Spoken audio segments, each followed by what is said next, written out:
Hey everybody, it's Christina Holloway here. Let me set up this video by explaining what communication doesn't need to be. You don't need to yell.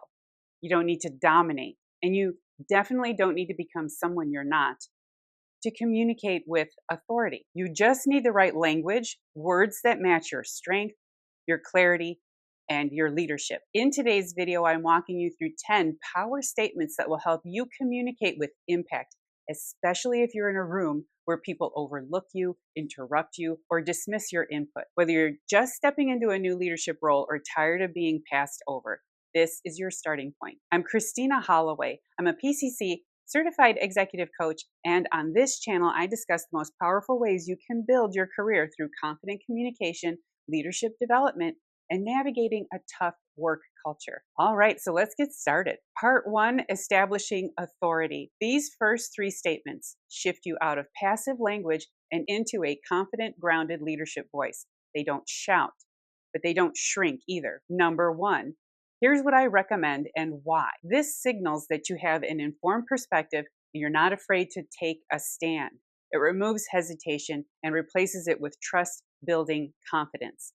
Use it when people are unsure what direction to take and are looking to you for leadership. Number 2, based on what I'm seeing, the best path forward is this. This works well when people are stuck in circular debate or fear-based decision-making. You're not guessing, you're assessing. You're showing that you've gathered information and you're ready to move forward. Watch how people start to defer to your judgment when you speak with this kind of certainty. Number 3, I want to make sure we're aligned before moving forward. This is a subtle but powerful shift. You're showing that you're not just executing, you're leading with strategy. Use this statement before kicking off a project, in performance conversations, or during team recalibration. Here's a quick tip.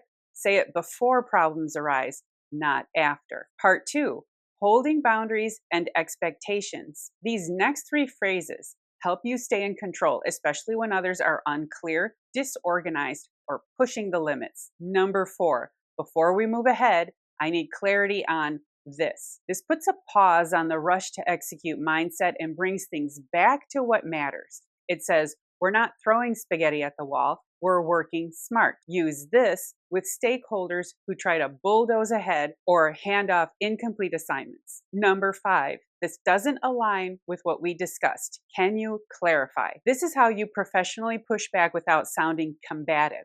It shows that you're paying attention and you expect others to do the same. Use this when scope starts to creep or priorities quietly shift without warning. Number 6, let's pause here.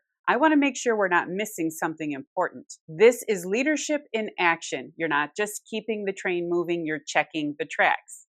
Use this when a meeting feels rushed or when decisions are being made too fast. Here's an important note.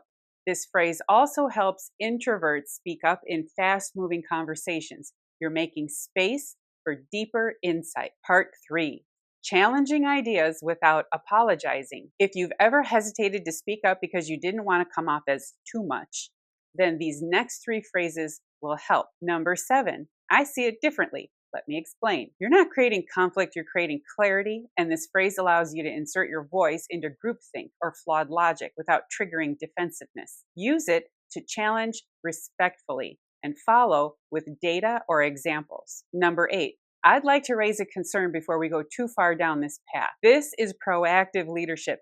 You are identifying risks before they become problems. Use it when a project direction feels off, but no one wants to be the first to say it. Here's a bonus. This phrase builds trust because people will start to see you as the one who speaks up before things go wrong. Number 9, that's one perspective.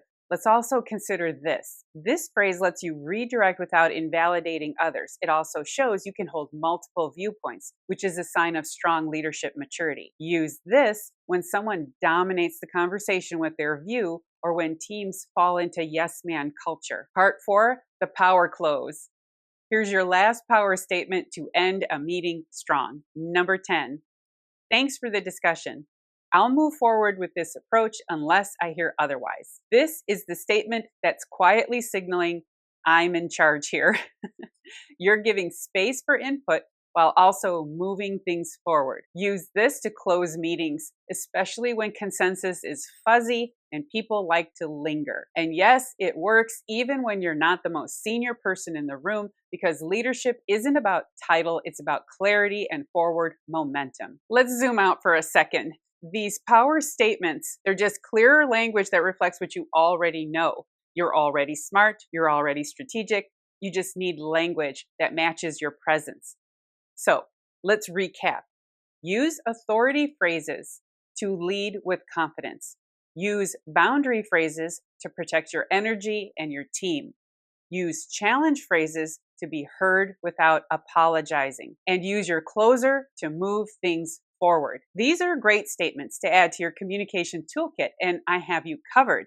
You can find the link for my communication toolkit in the description below. This is your starting point. Don't forget to share in the comments below which one of these power phrases have you been using and how have you been finding progress. I can't wait to hear about it. And if you enjoyed watching this video and you found it helpful, please make sure you give it a big thumbs up by hitting that like button, and make sure you're subscribed to my channel so you never miss another video from me. Thank you for watching, and I'll see you in the next video. Bye.